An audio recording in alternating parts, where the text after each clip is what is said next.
This is Anna with Rise and Shine. It's so good to be with you today, even though it's rainy and sunny daisy. I'm so ready for it not to be, but we're going to praise the Lord anyway. So let's shine today, and I want to share with you the book of Ruth. So I haven't been teaching this, but some ladies asked me to teach, so I'm going to practice with you tonight. So here we go. Let's start off just reading the first 6 verses of the first chapter of Ruth. In the days when the judges ruled in Israel, a man from Bethlehem in Judea left the country because there was a severe famine. He took his wife and 2 sons and went to live in the country of Moab. The man's name was Elimelech, and his wife was Naomi. Their 2 sons were Malion and Chilion. They were Ethrahites, and I don't know if I said that right, and from Bethlehem and the land of Judea. During their stay in Moab, Elimelech died, and Naomi was left with her 2 sons. The 2 sons got married to Moabite women. One married a woman named Orpah, and the other married the woman named Ruth. But about 10 years later, both Malion and Chilion died. They left Naomi alone without her husband or her sons. Then Naomi heard in Moab that the Lord has blessed his people in Judea by giving them good crops again. So Naomi and her daughters-in-laws got ready to leave Moab to return to her homeland. With her 2 daughter-in-laws, she set out from the place where she had been living, and they took the road that would lead them back to Judea. So I'm going to stop there, and we're just going to go back a few minutes and talk about the beginning of this book and kind of give you a background now that we've read the first part of the chapter. Okay, so there is a few things I want to start out with the book of Ruth. It is called, actually, The Perfect Story. So the theme is redemption, loyalty, and faith. The purpose is to show how people remain strong in character and true to God, even when society around them was collapsing. Sound familiar? And then it was a very dark time. There was no king, and there was no repentance with these people. The author of this book is unknown. It was written in 1375 through 1050 BC. Like I said, it was a very dark time in history when people lived to please themselves and not God. You can look that up in Judges 7 verse 6. The people did whatever seemed right in their own eyes. And believe me, I think that we can see that in America today, but not just America, all over the world.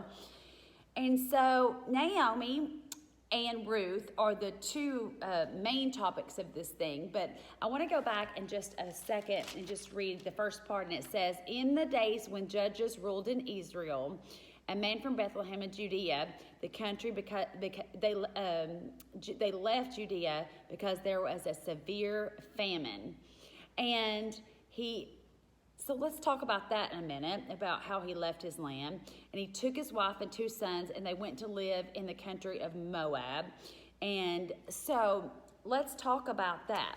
First of all, Naomi and Ruth, they're beautiful examples of what loyalty and friendship and commitment to God and each other are going to be. And you're going to see that as we continue to study the book. Okay, Moab was a land east of the Red Sea. It was one of the nations that opposed Israel. Nothing's good that opposes Israel. If you don't know that, you should study that. During this period of the judges, like we said, there was hostility between these 2 nations. The famine had to be extremely bad. For a Jewish family to pick up and leave and go to another country, you have to know that something was bad. It must be really bad. So Elimelech takes his sons and his wife and say, oh, we're just going to jump up and we're going to move. And there's many warnings, I believe, throughout the Bible that talks about that you shouldn't leave your family if you don't have to. I know there's circumstances when your jobs or you're called to do that, and that's fine. But then I think about people who just jump up and move because they want to do that. There's a lot of times that you should be around family to encourage you and motivate you and love you and be there to help raise your tribe. And he left. So we'll talk about that more. But this is a place where I want to welcome you to this land where of dreams that have been lost and lives that have been lost. Not a very welcoming place. This is a place where no one wants to be, but yet it's where the book of Ruth starts, okay? So you've got bitter Naomi and friendly Ruth rolled up in Bethlehem about this time, and they're not even there yet. So she lost everything, and she was bitter, and we're going to learn about this even more in just a few minutes. But I want to ask you a question. Let's be honest. Have you ever been in a place, or are you there now, where you feel bitter, or you feel like you're in that place right now?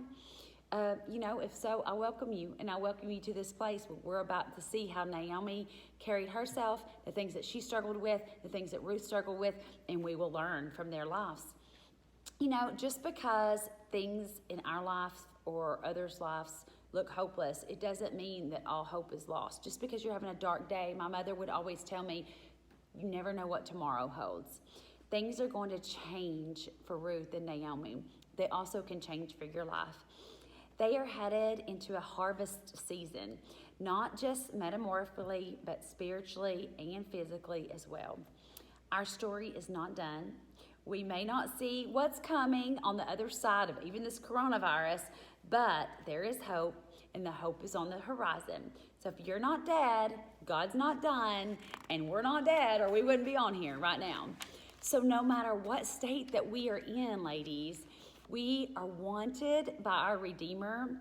Even in the midst of hopelessness, we can find hope because our Redeemer lives, and he lives in our lives, and he lives in this world, and we do have hope. Okay, so what is your name? Not your earthly name.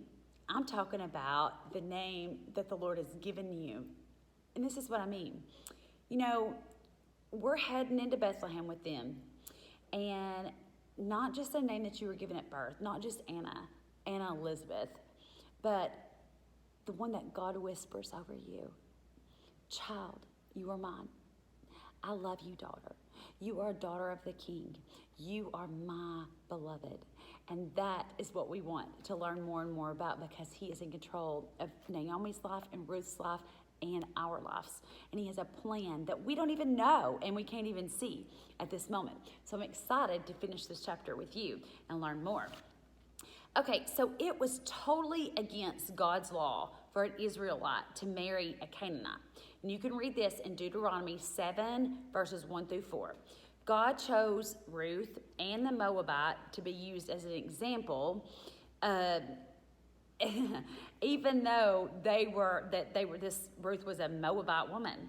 She still had godly characters because she had obviously learned to have a relationship with Jesus. She'd probably been watching her mother-in-law and watching what the things that she had done, and she had taught her that. They obviously had a great relationship. This shows how bleak life can be in Israel during these days, that this person who was a pretty new believer had literally was the one that God chose to be an example and to be used of his honor and his glory. He always seems to use the people that you wouldn't think that would be used in the word. I love that. But Moab, it gives me hope. Moab, let's talk about this. Moab was a place where no one from Israel was supposed to go. The Hebrews, they did not like them. And I'll tell you why. It was a very sinful place. It was a generation after generation of sin. It actually started from a daughter who got her dad drunk, and then she had a child by him. It's like morbid, and it was very, very sinful. So instead of trusting God, Elimelech decided, I'm going to move my family, and I'm going to take control. How often are we guilty of this? And I'm going to do what I think's best and not seek your face and abide by your laws and rules, because he wanted what was best. And he left his city, did not trust God to take care of him, and went to a sinful city, which was forbidden. Moabites were not allowed to worship in the tabernacle even, because they had not let the Israelites pass through the land during the exodus of Egypt. So this had gone back for a little while, and that's how bad it was. So there was a lot of tension between these people, and he went and moved there. It doesn't make sense, does it? These people weren't Jews, y'all. These people were bad. They were like sacrificing children bad. They should have never left their land. Never. And I'm sure during that time that Naomi probably didn't have much of a say-so, so she was following her husband. It was a bad place. I want you to think of Las Vegas, Jersey Shore, stripper. That's about like what these most women were like in this era. I went to Las Vegas a few years ago. We actually landed there and stayed for like a day so we could go to the Grand Canyon and then drive on into LA to go visit some missionary friends. And it was the worst sinful place I've ever seen in my life. About 4 o'clock hit, and all of a sudden, there were strippers everywhere. There was porn being passed out everywhere. It was all on the ground. Our boys were with us. I was telling them to shut their eyes, and you couldn't even tell them to look on the ground because that's how bad it was. And I'll never forget my Gabriel. He was small at the time, and he was like, "Daddy, look at the sky, Daddy, look at the sky," because it was the only place that was not full of sin. And I tell you now, look to the sky in your life because the sky is the Lord. You look towards the Lord in this dark time. And if he would have done this, then he wouldn't have caused such heartache in his family, which definitely came. You can see this. So their son, they were there for 10 years, okay? So this was a critical time. They moved in a critical time of their children's lives that they picked their wives there. You know, these sons married Moabite women. They married these women who had been raised to worship idols and to live horrible lives and sacrifice awful things. I'm not saying those girls did, but I'm sure they did. That's the way they were raised. And they died. And Naomi, not only did her husband die, but their sons died. What heartache. I mean, one of them is bad enough. And Naomi was left with her daughter-in-laws, and it was a burden. It was a selfish decision that her husband had made. You know, names are huge for people. In the Hebrew culture, it says a name is foretelling of their characteristics. So, for example, Moses means pulled from water. Elimelech, how ironic is this? God is my king. But he didn't trust his God. Naomi means pleasant and sweet, for now, that's her name. Mahon, which is the son, means frail and die. Kilion means sick. Why in the world? If they were Hebrews, would they name their son that? How ironic is that their sons are called frail and die and sick? Does not make sense at all. You know, there's such irony in this story. At the beginning of the text, you know, there was a famine. We talked about that. And Bethlehem, ironic, means house of bread. Bethlehem was starving from a famine. And they were starving, so they moved. So many ironic things. Another thing with names, Orpha, which was one of the daughter-in-laws, which we're going to talk about later, means the back of neck. And you're like, what does that mean? And Ruth means friendly companion. But if you think about it, when we talk about it in a minute, Orpha was the one that walked away. So they saw the back of her neck. But listen to this, and this is so cool. They were given Hebrew names. Orpha and Ruth were Hebrew names. They were not Moabite names. Isn't that cool? So even then, her name was back of the neck, and the other one was named friendly companion. Do you not think God is in control? Because he is, even of those little details. In the most hopeless of situations, we have the possibility of finding community. What are we doing right now? We're finding community by even watching a video and meeting together on all of these social websites, the Zooms and everything else. But may we not only find a good friend through this time of distancing through social media and that we can connect like this, but like Ruth, we need to be a good friend too.